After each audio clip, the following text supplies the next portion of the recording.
If you have a young tree and you look very closely at the branch structure of a young tree, you can make some long-term predictions and projections about what that tree is going to evolve into. A lot of times, the few small cuts that you make at an early age can have a tremendous change in the outcome of what the tree becomes. So let me show you. Let me go take a look at a tree in my yard that I looked at very closely. And I think you'll like this. I do a multitude of different types of videos on trees. A lot of my videos are exciting job videos where we're taking down big trees. Some of them are specific to individual trees. But I don't do a whole lot of videos on training trees.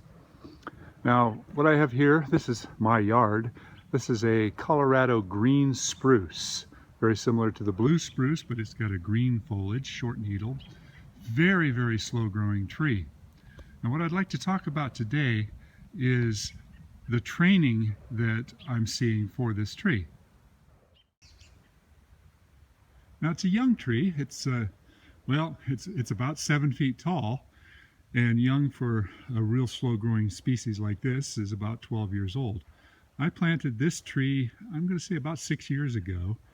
It was a memorial tree for a friend of ours who sadly passed away. And it has only grown, maybe 18 to 20 inches in height.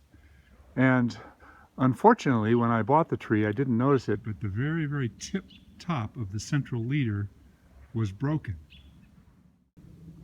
Now let's see if we can zoom in a little bit closer, get the camera in there. And as you can see, right up in here, it's not very big, this is about an inch across, the tip was broken off, so consequently it's developed two tops. So now I have a decision. Do I allow this tree to grow with a double top, which is not necessarily all that bad, especially for a real slow growing tree? Do I take out that secondary top and leave it have just one single top? If it was a real aggressive tree, that might not be a bad idea because it would fill in quickly. But you can see there's a fair amount of foliage, and if I took it out, there would be a hole on this side of the tree. So what do I do? What do I do?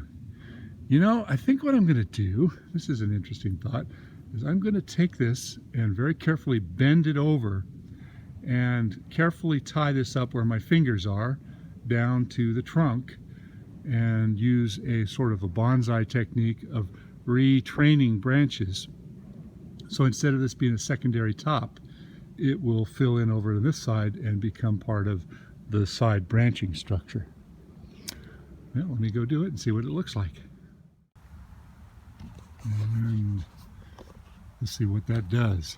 What I did is I wrapped a piece of rag around here so it didn't dig in too much, and I just used an inexpensive piece of cordage here and bent it over just to the point of where it didn't start cracking or breaking here, but I gave it enough of a bend this way.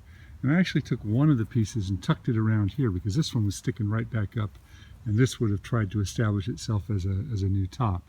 Eventually I might have to pull this down a little bit as well, but I'm going to leave this sit like this for 6 months to a year and see what happens.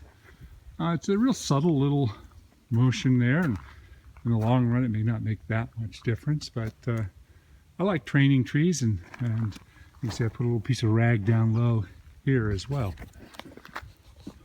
Well, time will tell. It's my yard, so I get to play with it.